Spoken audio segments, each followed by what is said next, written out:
Hey hey hey, bienvenue dans cette nouvelle capsule vidéo où on va parler calcul vectoriel toujours, mais en particulier multiplication d'un vecteur par un nombre réel.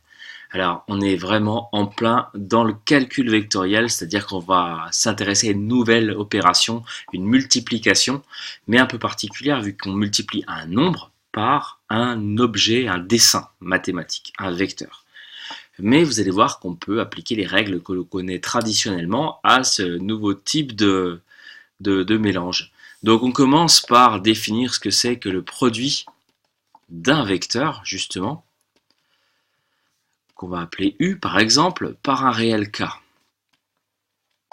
Alors première chose importante, le résultat obtenu est un nouveau vecteur qu'on va écrire KU.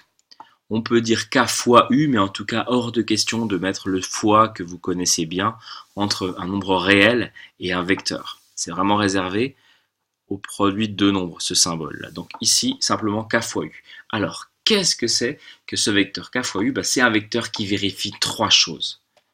Donc la première chose qu'il vérifie, c'est une direction un peu particulière. Il faut savoir tout simplement que KU et U, le vecteur de base, ont même direction. C'est-à-dire qu'ils sont portés par des droites parallèles. On va évidemment parler maintenant du sens, mais pour parler du sens, on est obligé de distinguer deux choses. Le cas K positif, strict, et le cas K négatif. Je réserve le cas K égale 0 à des conventions qui vont venir juste après des remarques. Donc quand K est positif, on va dire que U et KU ont le même sens. Alors que quand K est strictement négatif, U et KU seront de sens contraire. On a parlé de direction, on a parlé de sens, on va maintenant parler de norme ou de longueur, et on va faire le même type de distinguo. Quand K est strictement positif, la longueur du vecteur U, du vecteur KU plutôt, pardon, ce sera égal à la longueur du vecteur U que l'on va multiplier par le nombre K. Donc positif, positif multiplié par un nombre positif. Quand K va être strictement négatif, la longueur du vecteur KU, nouveau vecteur donc, ce sera égal à la longueur de U multiplié cette fois-ci par moins K. Oui, si K est strictement négatif, moins K va être positif. Voilà comment on définit un tel vecteur KU. Concrètement, dans les faits, si vous posez un vecteur U quelconque de longueur, de direction et de sens donné, le vecteur 2U par exemple, vous allez l'obtenir en l'accrochant où vous voulez, donc pourquoi pas ici, à la même origine que U, même direction, donc cette fois-ci les deux droites seront confondues même, le K est strictement positif, donc même sens, et donc on va multiplier cette longueur par 2, on obtient donc ce vecteur-là, approximativement, vecteur 2U. Si vous vous intéressez maintenant au vecteur moins 3U, on l'accroche où on veut, alors pourquoi pas ici encore une fois, donc même direction, sens contraire, mais au niveau de la longueur, 3 fois, donc une fois, 2 fois, approximativement 3 fois. Ça c'est le vecteur moins 3U que vous auriez pu accrocher ici, pourquoi pas. Donc ça donne approximativement ceci, juste pour l'idée.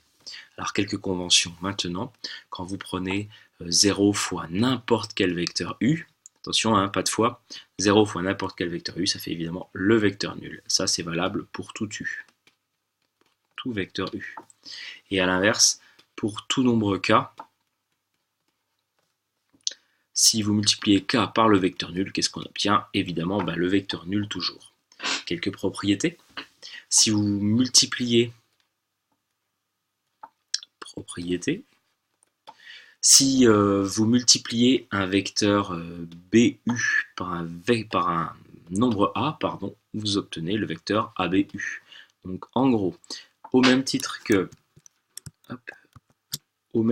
qu'une multiplication de nombres réels qui serait commutatif, vous savez que 3 fois 2 c'est pareil que 2 fois 3, là on a un fois, là aussi, une sorte de fois, une nouvelle multiplication, même si c'est le même mot que vous connaissez, eh bien on a le droit de faire les mélanges qu'on veut, donc on a le droit de mettre A avec B. Tout ça, ça fonctionne.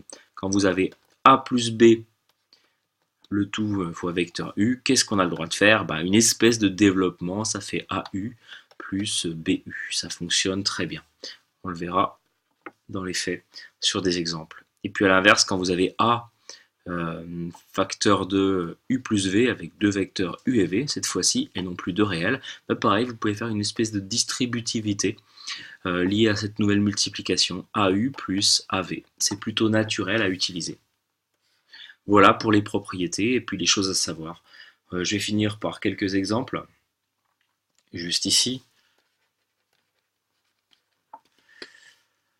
Quand vous avez le vecteur U plus le vecteur 5U par exemple, qu'est-ce que ça peut donner? Bien là vous avez un U en un exemplaire, là en 5, donc on additionne les deux, on utilise la deuxième règle en fait finalement, mais à l'envers, ça donne 1 plus 5, le tout U, donc c'est-à-dire 6U tout naturellement. Quand vous avez 3 vecteurs U plus V, là on va utiliser plutôt la troisième propriété, ça fait naturellement 3U plus 3V, sans oublier les petites flèches. Quand vous avez deux fois le vecteur 5U, encore une fois, pas deux fois ici, eh bien, on va dire que c'est égal à 2 fois 5, le vecteur U, c'est-à-dire 10 fois le vecteur U.